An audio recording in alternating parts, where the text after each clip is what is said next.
우리가 이제 몇 주에 걸쳐서 우리 신앙이 우리 사람 중심에서 하나님 중심으로 옮겨와야 합니다. 이런 주제들 다루었었어요. 아담의 타락 이후에 인간이 갖게 된 본성이 있는데, 이 타락한 본성이 있는데 그걸 우리가 아담적 본성이다 이렇게 이야기할 수 있어요. 이 본성은 아담 이후에 모든 인류에게 전해져 오는 본성이에요. 한 사람도 예외가 없습니다. 이 본성 때문에 사람은 자기 중심의 신앙을 하게 됩니다. 그런데 이 자기 중심성이 다루어지지 않은 채 몇 가지 부족한 것을 고치려고 하는 것은 마치 두더기 잡기 게임을 하는 것과 같습니다. 여러분, 두더기 잡기를 하면 어떻게 돼? 여기 때리면 여기가 나오고 여기 때리면 여기 계속 튀어나오죠? 두더기가 튀어나오지 못하게 하려면 어떻게 해야 돼?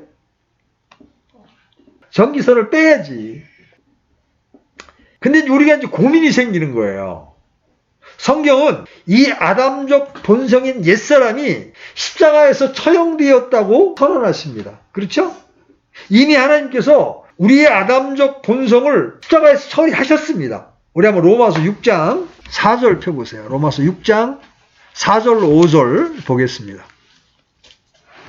로마서 6장 4절 5절. 자, 찾으셨으면 같이 읽습니다. 시작. 그러므로 우리가 죽음 안에서 침례를 받아 그분과 함께 묻혔나니 이것은 그리스도께서 아버지의 영광을 힘입어 죽은 자들로부터 일으켜진 것 같이 우리도 생명의 새로움 속에서 걷게 하려 함이라. 만일 우리가 그분의 죽음과 같은 모양으로 함께 심겼으면 또한 그분의 부활과 같은 모양으로 되리라. 자, 우리가 다시 영적으로 살아나는 것을 말하기 전에 로마서에서는 우리가 예수님과 함께 처형되었다. 죽음 안으로 침례를 받았다. 이렇게 말씀하세요. 즉 사전의 말씀에 의하면 우리의 옛사람, 즉 자아는 이미 처형되었다고 기록합니다. 여러분, 그 말씀은 갈라디아서 2장 10절에도 있죠? 내가 그리스도와 함께 십자가에 못 박혀 있으라. 이 모든 구절들이 이미 우리가 십자가에 처형된 자임을 말씀하고 있어요. 그런데 문제가 있어요. 입술로는 성경대로 나는 이미 죽은 자라고 고백하지만 여전히 마음속에는 아담적 본성이 나 아직 살아있거든? 이렇게 소리 지른다고. 이게 어떻게 된 일입니까? 성경이 틀린 겁니까? 아니면 우리가 틀린 겁니까? 대부분의 신자들은 혼돈에 빠지게 되는 거죠. 그러니까 여러분 기억하십시오.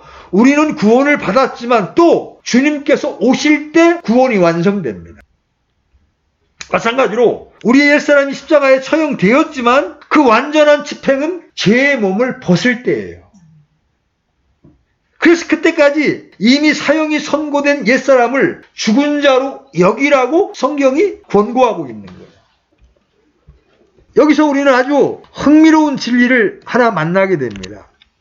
그것은 자신이 실제로 처형된 자임을 이론이 아닌 성령의 조명으로 알지 못하면 실제의 삶에서 아담적 본성이 죽어있는 경험을 하지 못한다는 거예요.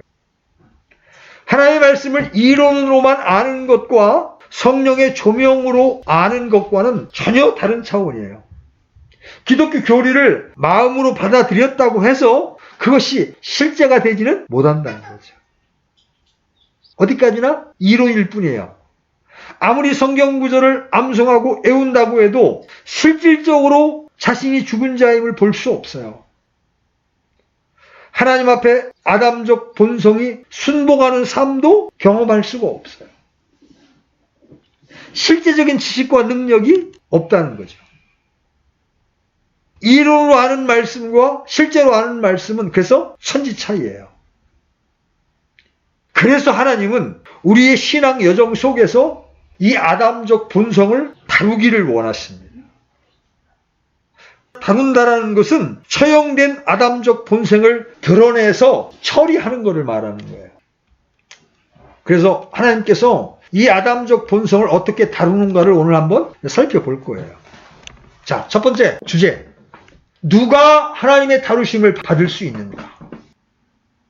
제가 과거에 직장에 다닐 때 제 이제 부하 직원이었던 교회에 다니는 사람과 교제를 가진 적이 있습니다. 그때 제가 이제 킹제임스 성경 이슈에 대해서 또 성경적 교리에 대해서 십자가와 생명과 같은 부분을 교제해 주었습니다. 그때 그 친구의 반응이 아주 시니컬했습니다. 뭐라고 얘기하느냐면 저는 예수님을 알게 된 것으로 족합니다. 더 깊이 나아가기를 원치 않습니다. 이제 그 말을 들을 때 구원이 의심스럽기도 했지만 실제로 우리 주변을 살펴보면 구원을 확신한다고 자부하는 사람들 가운데에서도 영적인 일에 관심이 없는 사람들이 대단히 많다는 거예요. 자, 이스라엘의 예를 들어봅시다. 그들은 출애굽하면서 홍해에서 침례를 받습니다. 그렇죠? 세상을 예표하는 이집트와는 이제 선을 긋는 것이 침례를 받는 거예요. 여러분 다 침례를 받았어요? 그건 어떤 고백이에요, 침례는? 나는 이제 세상에 대해서 죽었습니다. 나의 옛사람은 이제 물에 장사되었습니다. 예수님과 함께 죽었습니다. 이걸 하나님 앞에 고백하는 거예요. 이스라엘 사람들은 우리는 이집트에 대하여 죽었습니다. 이거를 홍해에서 침례를 받음으로 고백한 거예요. 하나님은 이렇게 광야로 나온 이스라엘 백성을 다루십니다. 만약 이스라엘 사람 중에 광야 생활이 싫어서 대열에서 이탈해서 이집트 어느 시골에 숨어 살게 된다면 그는 하나님의 다루심을 받지 못합니다. 왜 그래요? 홍해를 건넌 적이 없기 때문에. 하나님은 부족하지만 하나님 중심적인 삶을 살아보겠다고 길을 나선 사람들을 다루십니다. 교회를 다니는데 영적인 일에 아무 관심이 없어. 더 거룩해져 보고자 하는 열망도 없어. 하나님을 더 알고 싶은 열망도 없어. 그런 사람들은 하나님이 다루실 필요를 느끼지를 않습니다. 왜? 다뤄도 전혀 반응하지 않을 걸 알기 때문에 그렇습니다.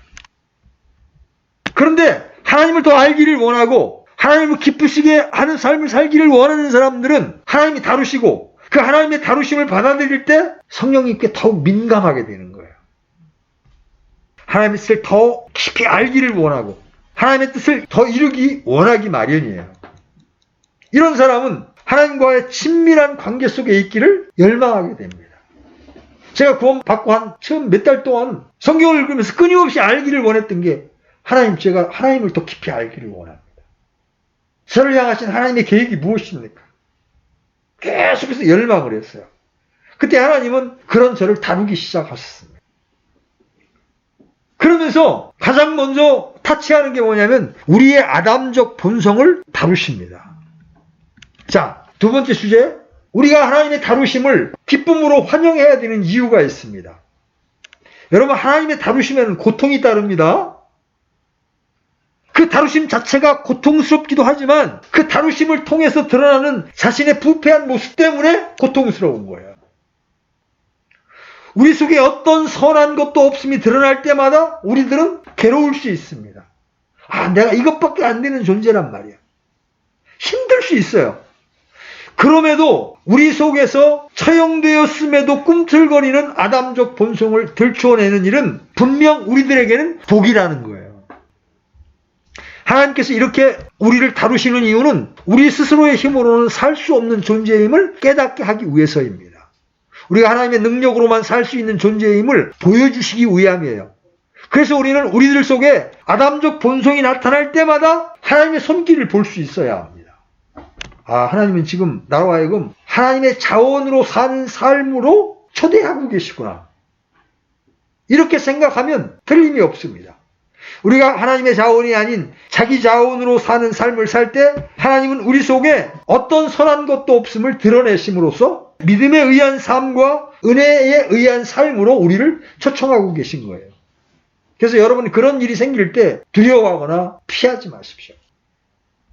제가 구원받고 하나님을 더 알고 싶은 열망이 딱 일어서 열심을 내고 있을 때 3개월도 채 지나지 않아서 하나님이 저를 다루신 사건이 뭐였냐면 직무로 치면 한 31평 아파트 한 반값 정도, 직무로 치면 한 2억 정도 되겠네. 그 정도 되는 돈을 선배에게 보증을 서줬는데 그분이 사업이 망하면서 아무런 조치도 취하지 않고 도망간 사건이 벌어졌습니다. 이게 유일한 보증인이 저였으니까 제가 그걸 다 물어낼 수밖에 없었어요. 그때 제가 구원의 감격 때문에 창세기부터 쭉 성경을 읽어가고 있었는데 그때 이미 출애굽기까지 다 읽은 상태였어요. 제가 출애굽기를 읽을 때 그 사건이 있기 전에 어떤 생각을 했냐면 이스라엘 니네는 하나님께 버림받아도 할 말이 없는 자들이다. 어떻게 구원받았다고 홍해를 건넌 다음에 할렐루야 그러더니 3일길도 안 가서 물이 없으니까 입에 거품을 물고 하나님 앞에 대들고 우리를 죽이려고 끌고 나왔느냐고 막 이렇게 그러잖아요. 그걸 보고 야, 한국 사람이라면 저렇게 안 했을 것 같다. 이스라엘 니네는 진짜 버려져도 싸다 이렇게 판단을 했었습니다. 그때까지만 해도 제가 이스라엘인 줄을 몰랐습니다. 그런데 그때 제가 몸이 굉장히 안 좋을 때였습니다. 직장을 계속 다닐 수도 없을 만큼 힘든 그런 환경이 있는데 그 일이 딱 터지니까 할렐루야는 전부 다 도망갑니다. 하나님을 향하여 원망하고 하나님 제가 11조를 안 했습니까? 제가 복음을 안 전했습니까? 도망갈 시그널이라도 줬으면 제가 붙잡았을 텐데 어떻게 이렇게 야멸차게 이 일을 당하게 하셨습니까? 거품을 물고 하나님 앞에 불평을 터뜨렸습니다.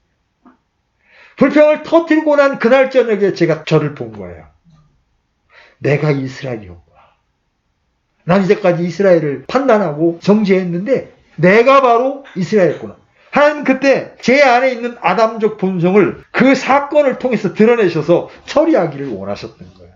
그때 만약에 제가 그 경험을 하지 않았으면 저는 여전히 의로운 사람으로 남아 있었을 겁니다. 그래서 우리의 신앙 경험에 의해서 하나님이 우리의 어떠함을 드러내실 때 우리는 그것을 피하려고 하지 말고 환영해야 된다. 왜? 그것은 우리로 우리 안에 있는 아담적 본성을 미워하고 거절할 수 있는 기회를 갖는 복이기 때문에 그렇습니다. 자, 세 번째 주제. 이 다루심이라고 하는 것은 하나님의 계획입니다. 어떤 계획인지 한번 살펴봅니다. 우리 신명기 8장 2절 한번 열어보십시오. 신명기 8장 2절 시작. 너는 주 내 하나님께서 이 40년 동안 광야에서 너를 인도하신 그 모든 길을 기억할지니 이것은 그분께서 너를 낮추시며 너를 시험하사 내 마음속에 무엇이 있는지 또 내가 그분의 명령을 지키려 하는지 그렇지 아니한지 알고자 하심이라. 자, 하나님은 출애굽한 이스라엘 백성들을 광야로 이끄셨습니다. 하나님은 그들을 광야로 이끄시고 그들에게서 하나님의 일을 이루기를 원하셨습니다. 하나님께서 이스라엘 백성들을 사랑하셔서 택하시고 이집트에서 불러내셨지만 그들은 믿음의 세대로 세워져야 했습니다. 믿음으로만 하나님은 영화롭게 할 수 있기 때문에 그래요. 실제로 가나안 땅은 믿음의 세대만 들어갈 수 있었습니다. 여러분, 이 이스라엘뿐만 아니라 하나님께 쓰임받은 종들은 광야를 거쳐 믿음의 사람들이 되었습니다. 모세는 40년간 미디안 광야에서 연단을 받았죠. 자기 힘으로 자기 동족을 구해내려다 오히려 동족에게 욕을 먹고 자기가 죽인 이집트 사람 일 때문에 자기가 왕에게 죽임을 당할지 모르니까 미디안 광야로 피해가서 거기서 40년간 훈련을 받습니다. 다윗은 어때요? 사무엘에게서 기름 부음을 받은 뒤에 골리앗을 물리쳤지만 사울 왕에게 미움을 사서 도망다니면서 광야에서 다루심을 경험하게 됩니다. 요셉은 어린 시절에 하나님께서 주신 꿈을 갖습니다. 그죠? 해와 달과 11별이 자기에게 절하는 꿈을 꾸게 되고 그 꿈으로 인하여 형제들의 미움을 받습니다. 그래서 시기심으로 가득한 형들에 의해서 노예로 팔립니다. 또 나중에는 억울하게 감옥에도 가죠.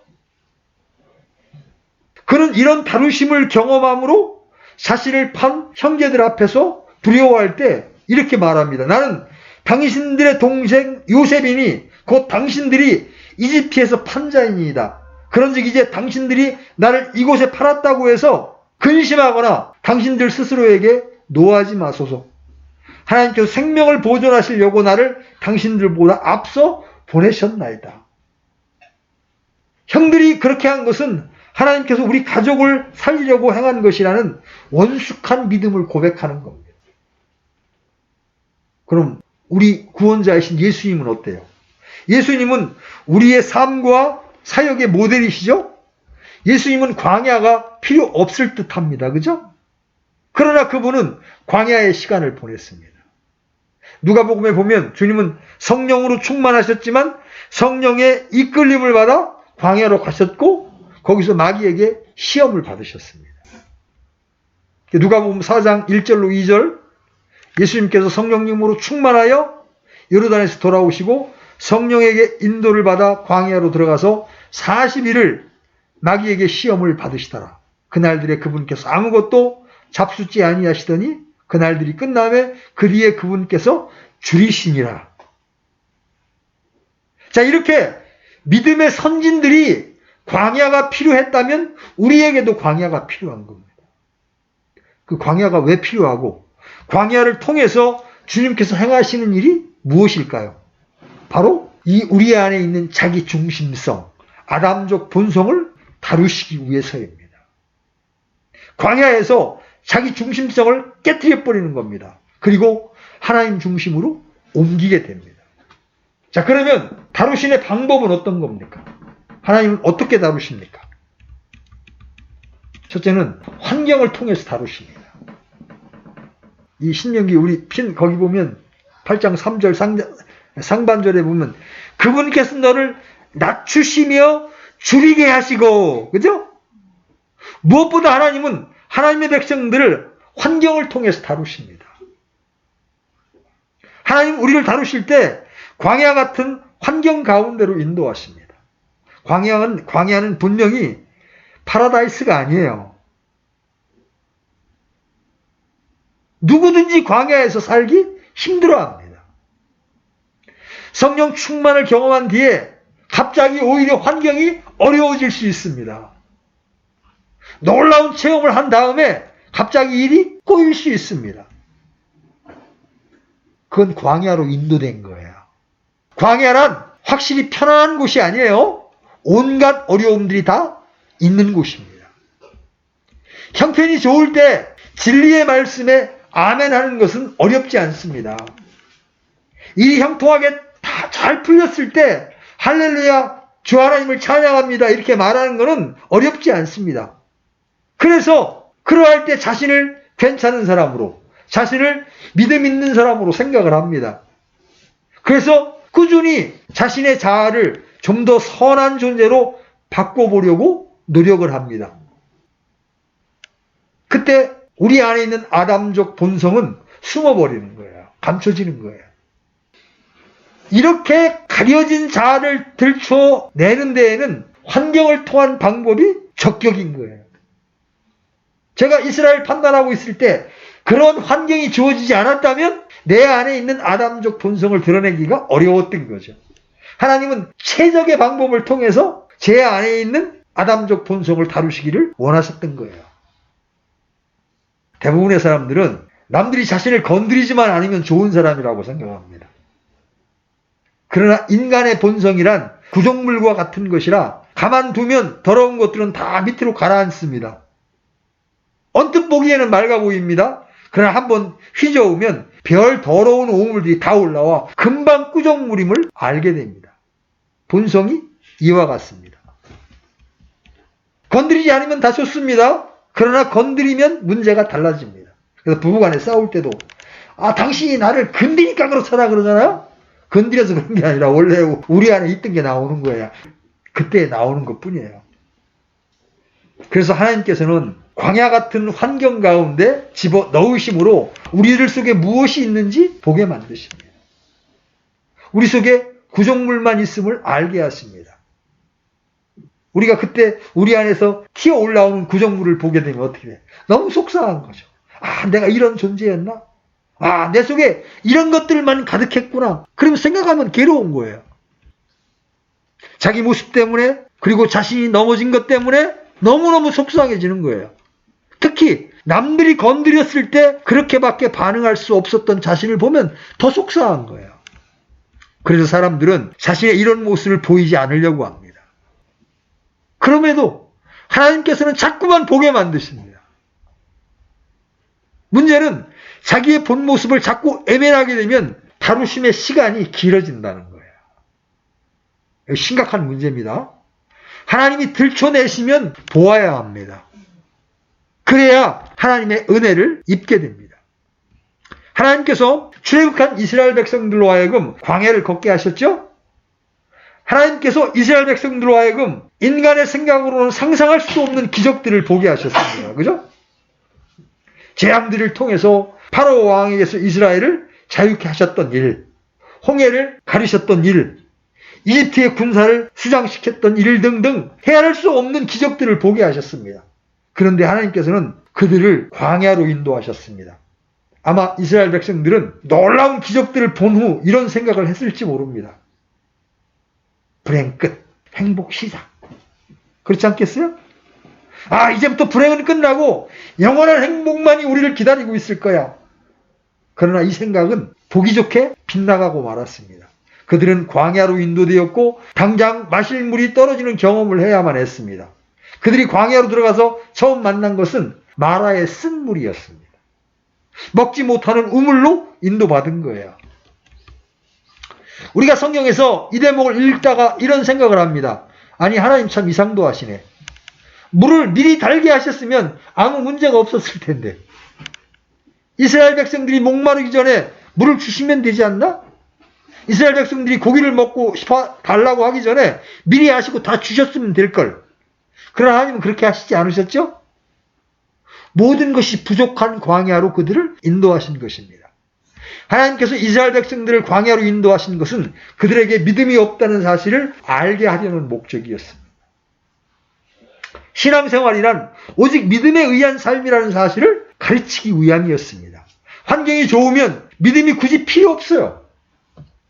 모든 것이 잘 풀릴 테니까 말이죠. 그래서 좋은 환경 가운데에서는 믿음을 확인할 길이 없습니다. 그러나 하나님만 의지해야 하는 광야에서는 이제 믿음이 드러나게 되는 겁니다. 믿음이 있는지 없는지 금방 알 수 있습니다. 흔히 환경이 나빠지기 시작하면 아니, 하나님은 나를 사랑하시는데 환경이 왜 이리 나빠지는 거지 하고 의아해합니다. 그렇죠? 불평을 털어놓습니다. 여러분, 하나님께서는 사랑하시는 백성들을 반드시 훈련시키십니다. 자아를 다루십니다. 그리하여 자신을 신뢰하지 않고 하나님만 의지하여 사는 법을 터득하게 만드십니다. 하나님께서는 사랑하시는 백성들을 그냥 그대로 세우지 않는 분입니다. 하나님이 사랑하셨던 사람들, 하나님을 사랑했던 사람들은 모두 다 광야를 거쳤습니다. 시편 기자는 하나님의 연단을 이렇게 고백합니다. 여러분, 시편 66편 열어보십시오. 시편 66편 10절로 12절. 찾으셨으면 같이 읽습니다. 시작. 오 하나님이여, 주께서 우리를 시험하실 때 은을 재련하는 것 같이 우리를 단련하셨나이다. 주께서 우리를 데려다가 그 물에 걸리게 하시고 고난을 우리의 허리에 두시며 사람들로 하여금 우리의 머리 위를 타고 가게 하셨나이다. 우리가 물과 불을 통과하였사오나 주께서 우리를 꺼내사 풍요로운 곳으로 데려가셨나이다. 하나님께서는 우리를 그 물에 걸리게도 하시고 고난 즉 무거운 짐을 허리에 두기도 하십니다. 사람들에게 억울한 일을 당하게도 하십니다. 사람이 머리 위로 타게 가게 하셨다면 우리는 수치심을 느끼게 될 거예요. 누군가가 내 머리 위로 막 지나가 봐요. 수치스럽죠? 하나님은 환경을 통해 우리 자신의 실체를 보게 하십니다. 감추어진 옛 본성의 영향력을 드러내시는 거예요. 자, 이렇게 하나님은 첫 번째 우리를 다루시되 환경을 통해 다루십니다. 두 번째, 하나님은 우리를 성령을 통해 다루십니다. 환경을 통해 보아도 성령께서 깨닫게 하지 않으면 진짜를 보지 못하기 때문에 어떨 경우 하나님은 우리에게 이 인간도 사랑해보라는 식으로 가시 같은 이웃을 곁에 두기도 하십니다. 사랑할 수 없는 인간을 통해 우리를 찌르시는 거예요. 그럴 때라도 우리의 자아는 그런 사람이라도 사랑해보려고 무진장 애를 씁니다. 그러나 실패합니다. 이런 실패를 여러 번 반복하다가 보면 하나님 앞에 손을 딱 들게 됩니다. 하나님, 저는 사랑할 수 없는 자입니다. 이것이 우리의 모습이에요. 여기다가 성령께서는 빛을 비추시면서 너의 힘으로는 절대 안 돼. 성령께서는 우리들이 정말 못된 인간임을 보여줍니다. 우리의 아담적 본성을 다루실 때 성령의 조명은 필수 중에 필수예요. 우리의 육신은 성령에 의하지 않고는 처리되지 않기 때문에 그렇습니다. 어떤 자매가 남편에 대한 불평을 쏟아 놓았습니다. 주방에서 그릇을 이렇게 씻으면서 남편이 이것도 안 해주고 저것도 안 해준다는 불평을 막 쏟아 놓다가 갑자기 자기 안에서 뱀 한 마리가 자기 안에서 탁 튀어나와서 쭉 기어나가는 걸 보면서 자기를 보게 된 거예요. 아, 이 불평하는 이 나 중심의 이 내가 하나님 앞에는 참으로 추악한 모습이었구나. 때때로 성령님은 이런 방식을 통해서 우리의 아담적 본성을 있는 그대로 보여주실 때가 있습니다. 그 다음에 하나님이 우리를 다루시는 방법이 말씀이 있습니다. 환경, 성령에 이어서 말씀을 통해서 다루십니다. 바울 역시 이러한 신병을 로마서에서 말하고 있습니다. 여러분 로마서 7장 7절 열어보십시오. 로마서 7장 7절. 자, 같이 읽습니다. 시작. 그러면 우리가 무슨 말을 하리요? 율법이 죄냐? 결코 그럴 수 없느니라. 아니라 오히려 율법을 통하지 않고서는 내가 죄를 알지 못하였으리니 율법이 너는 탐내지 말라 하지 아니하였다면 내가 탐욕을 알지 못하였으리라. 바울은 기록된 율법의 말씀을 통하여 자기 안에 있는 탐심을 보게 됩니다. 아담적 본성 안에 있는 탐심을 말씀을 통해서 보게 된 거예요. 바울 역시 자신을 선한 존재로 여겼습니다. 율법의 의로는 흠이 없는 사람이었기 때문에. 그러나 하나님의 다루심이 있고 말씀이 오자 그는 너무 고통스러웠습니다. 그는 하나님의 말씀 앞에 정직하게 대면하여 서기 시작하자 자신 속에 어떤 선한 것도 없음을 알게 되었습니다. 훗날 그는 자신을 죄인 중에 우두머리라고 고백합니다. 자, 그러면 하나님은 우리를 왜 다루시는 건가? 다루심의 목적을 한번 살펴봐야 돼. 왜 신자를 다루십니까? 하나님의 다루심은 두 가지를 깨닫게 하기 위해서입니다. 하나는 시험으로서 자신을 보는 것입니다. 아까 읽었던 신명기 8장 2절. 너는 주 내 하나님께서 이 40년 동안 광야에서 너를 인도하신 그 모든 길을 기억할지니 이것은 그분께서 너를 낮추시며 너를 시험하사 내 마음속에 무엇이 있는지 또 내가 그분의 명령들을 지키려 하는지 그렇지 아니한지 알고자 하시네. 하나님은 그 백성들을 어려운 환경으로 인도하셨습니다. 그 이유는 그들이 어려운 환경 속에서 하나님만 신뢰하고 반응하는지 알려 함이었다고 말씀하십니다. 이것은 우리가 자기 자신을 스스로 알게 하려는 데 목적이 있습니다. 하나님은 우리를 시험하지 않으셔 다 아십니다. 그죠? 전지하신 분이시기 때문에. 다만 우리가 스스로가 자신을 알되 선함이 없음을, 무능함을, 무지함을 깨닫게 하시려고 우리를 다루시는 겁니다. 자신의 한계를 선명히 알 때 자신의 실상을 보게 되죠. 자기 중심적인 자리에 서 있는 것도 보게 됩니다. 또 다른 하나의 목적은 하나님을 알게 하는 겁니다. 하나님을 알게 하는 겁니다. 신명기 8장 3절은 이렇게 말씀하십니다. 그분께서 너를 낮추시며 줄이게 하시고 또 너도 알지 못하며 내 조상들도 알지 못하던 만나를 내게 먹이신 것은 사람이 빵으로만 살지 아니하고 주의 입에서 나오는 모든 말씀으로 사는 줄을 내가 알게 하려 함이라. 위에 이런 두 구절들은 말씀을 묵상해서 살아야 함을 강조하는 말씀으로 이해하면 안 됩니다.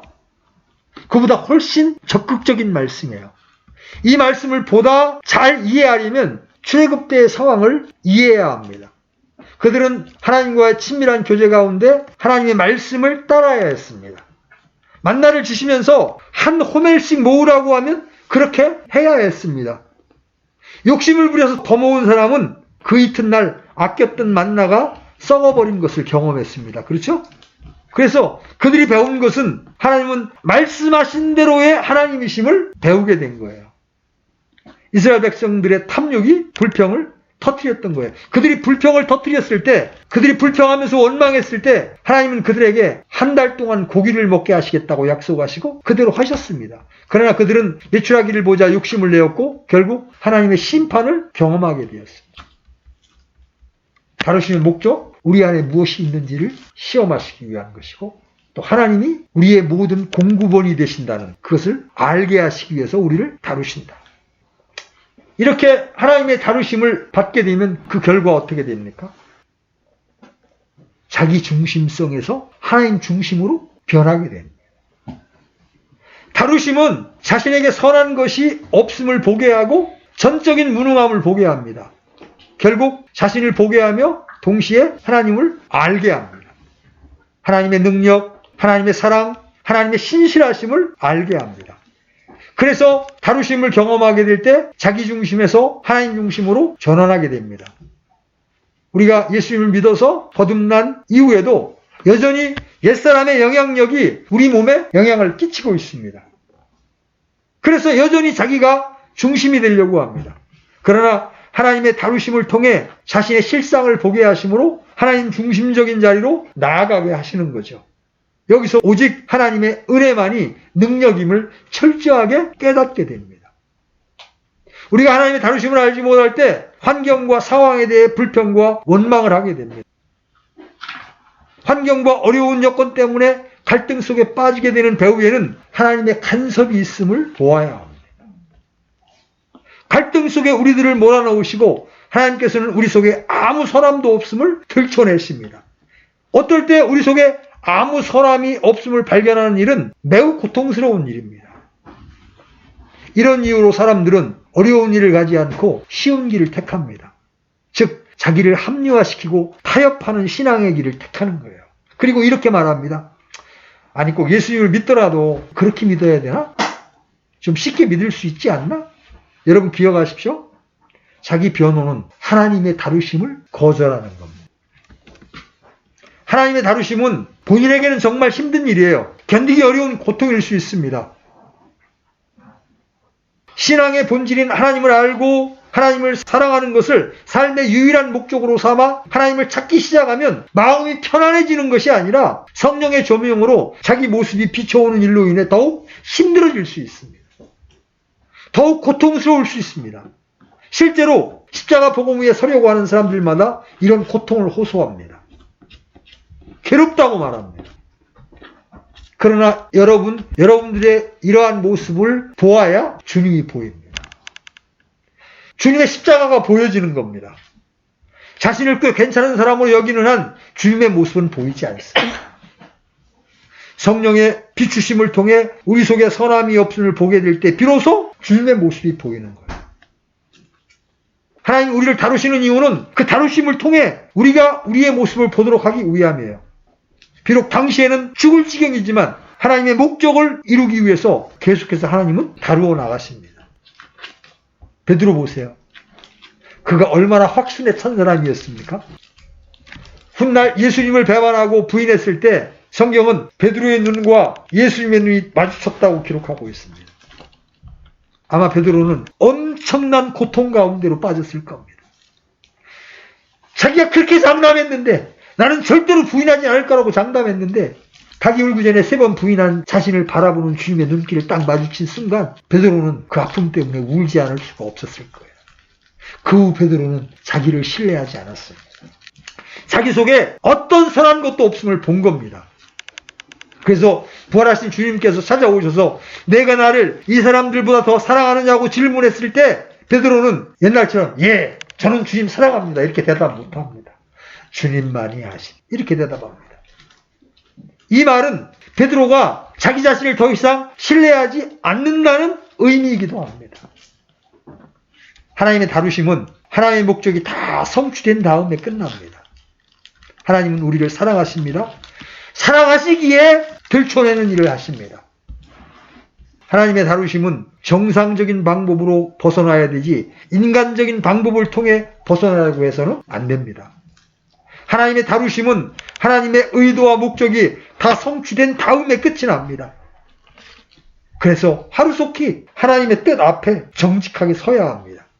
그래야 다루심의 끝이 보이는 겁니다. 주님만이 우리의 유일한 열망이 될 때 다루심은 끝이 보이는 법입니다. 주님의 길에 서야만 광야는 끝이 보입니다. 사람들에게 위로를 받으려고 해서는 끝이 나지 않습니다. 뭔가 방법을 찾으려고 해서는 안 됩니다. 하나님을 정직하게 대면에 서야 합니다. 하나님 다루신 목적을 빨리 보아야 합니다. 왜 다루셨는지 빨리 알아야 합니다. 이렇게 해서 하나님의 안목으로 세상을 살면 놀라운 자유가 주어집니다. 하나님의 다루심을 통해 자신에게 어떠한 선함도 없음을 동감하고 오직 믿음으로만 의롭게 된다는 진리를 선명하게 보면 거기에 자유를 보게 됩니다. 매 순간 이 진리를 붙잡고 살면 굉장한 능력이 우리 삶 속에 따라옵니다. 어떠한 일에도 놀라거나 좌절하지 않습니다. 여러분 안에 있는 아담의 본성을 합리화시키지 마십시오. 막다른 골목까지 내버려 두시는 분은 하나님이십니다. 인간은 때때로 중간에 멈춥니다. 그래서 주원이가 게임하겠다고 막 소리를 지르면서 악을 쓰면 그냥 안 돼 보여서 그냥 풀어줍니다. 그런데 하나님은 그렇게 하지 않습니다. 끝까지 코너까지 몰아넣으십니다. 우리가 우리 스스로에 대해서 절망할 때까지. 우리가 우리 스스로에 대해서 절망해야 그때 우리는 십자가를 붙들게 됩니다. 자신에게 아무런 소망이 없음을 보아야 십자가의 복음을 붙듭니다. 하나님의 다루심은 우리의 신앙생활을 이론에서 실제적인 삶으로 인도하십니다. 다루심을 받은 자들은 바른 자세로 경배합니다. 하나님의 주권이 인정되면 다른 사람의 평가는 그렇게 중요하지 않습니다. 다루심은 우리를 하나님의 얼굴을 구하는 삶으로 인도합니다. 하나님의 다루심을 경험하는 사람들은 하나님의 의중과 하나님의 의도를 알게 됩니다. 그리고 하나님만을 신뢰하는 자리에 서게 됩니다. 우리는 그러한 일을 요셉을 통해서 볼 수 있죠? 만약 요셉이 하나님의 의중과 의도를 몰랐다면, 그리고 하나님을 신뢰하지 않았더라면 그는 국무총리가 되었을 때 가장 먼저 자기에게 누명을 씌웠던 보디발 장군의 아내에게 복수했을 겁니다. 너 2년 이리 와. 너 그때 나한테 거짓말로 모함을 해서 나 감옥에 갇히게 했지. 그랬을 거예요. 그리고 나중에 형들에게 달려갔을 겁니다. 형들이 양식을 얻으러 왔을 때 볼기를 쳤을 거예요. 너희들이 나 팔았지? 그러나 요셉은 그렇게 하지 않았죠? 왜? 하나님의 의중을 알았기 때문에 그렇습니다. 여러분을 힘들게 하는 분들이 있습니까? 자꾸 아프게 만듭니까? 세월이 지나고 오면 그들이 하나님이 쓰신 조교였습니다. 하나님이 예비하신, 나를 훈련시킨 조교 말이죠. 하나님의 뜻 가운데 나를 서게 만드는 조교들이었음을 깨닫게 됩니다. 광야 같은 환경에 집어넣으신 하나님은 그 속에서 조교를 통해서 우리를 다루십니다. 나중에 알고 보면 그들은 하나님께서 보내신 자들이었습니다. 나를 다루시려고, 나를 온전케 만드시기 위해 하나님께서 붙이신 사람들이었어요. 이렇게 하나님이 우리를 다루실 때 우리가 두 가지를 조심해야 합니다. 하나는 불평하는 일입니다. 사람들에게 위로를 받으려고 하지 마십시오. 다른 사람들을 원망하지도 마십시오. 책임 전가하지 마십시오. 내 안에 나만을 위하는 나 중심적인 본성을 여러분들이 볼 수 있는 기회로 삼으십시오. 또 하나는 하나님이 다루실 때 감사할 일입니다. 내 생각과 하나님의 생각이 다르기에 내가 다 볼 수 없지만 이 일로 인하여 하나님 또 나를 바꾸실 줄 믿습니다 하고 감사하는 마음을 여러분 가지셔야 합니다. 우리가 성경을 읽고 성경 공부를 하면서 인식을 가질 수는 있지만 그것이 실제는 아닙니다. 실제를 얻으려면 하나님의 다루심을 환영하는 자가 되어야 합니다. 우리가 치열하게 이러한 부분들을 배워서 이제는 하나님의 다루심을 환영하고 그 가운데 하나님의 계획과 목적을 분명하게 깨닫고 하나님 중심적인 삶을 살아가는 저와 여러분이 되시기를 간절히 부탁을 드립니다. 아멘. 기도합시다. 하나님 아버지, 구원을 받았어도 여전히 깨트려지지 않은 자아가 있어 내 마음대로 살고 나 중심으로 살 때가 얼마나 많았는지요. 하나님은 이런 우리를 깨트리시기 위하여 광야로 인도하시고 환경과 성령의 조명과 말씀을 통해서 우리를 다루어 가심을 압니다. 그러한 다루심이 우리에게 올 때 우리가 좌절하거나 낭망하지 아니하고 불평하지 아니하고 그 다루심을 환영함으로 정직하게 하나님의 빛 앞에 나 자신을 보고 나 중심에서 하나님 중심으로 옮겨져서 진리 안에 자유를 누리는 우리가 되기를 소망합니다.